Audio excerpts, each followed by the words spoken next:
3-may 2024-yil alıngan video ekan. Ya'ni birinchi marta ushbu nasosni qurilgan vaqti. Hozir salkam 2 yil bo'libdi ushbu nasosni qo'yilgandan. Endi savol, 2 yil mobaynida kimdir o'zini atizana shunda foyda ko'rdimi? Ushbu nasos ishladimi? Albatta shu vaqtda bu simlar ham o'tirilmagan edi. Hozir endi hamma narsasi joy-joyida.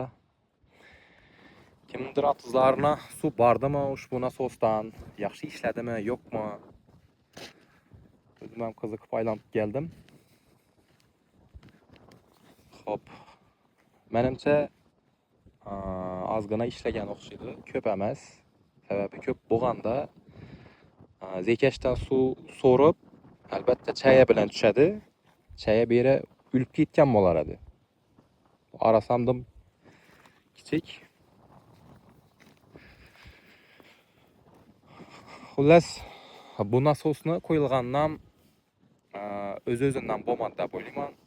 Albatta qayergadir murojaatlar bo'lgandi, iltimoslar bilan bo'ldi deb o'ylayman.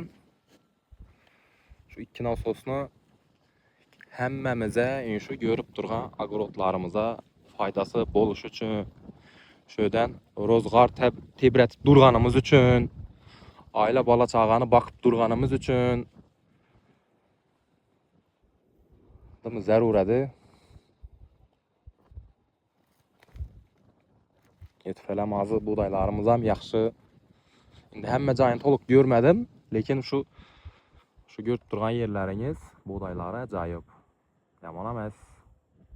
Menimcha yaxshigina xizmat qilgan deb o'ylayman nasosimizni.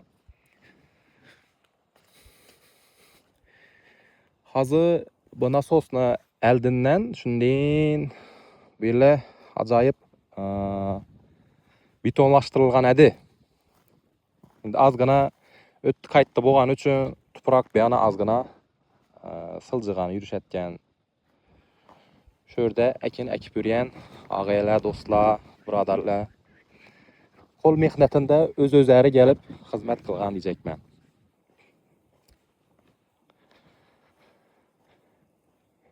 Endi yana ham shu suvimiz ko'proq xizmat qilish uchun, atizlaringizga yetib borish uchun meni maslahatim bu ko'rib turgan joyimizdan lekin suv o'tishi amri mahol. Yaxshi emas. Aytchaqim, endi shu yerdan tutib ta sham boshqacha emas. Bir shu yo'l aylanmasi bor-ku, sho'racha bir ekskavator xizmati kerakmi deymandan. O'z-o'zlarimiz uchun, boshqa uchun emas. Suv nasosdan o'tgani oz bo'lmaydi baribir. Yaxshigina shu yerni bir yana bir ozgina mehnat qilish kerak deb o'ylaymandan. Bilmadim.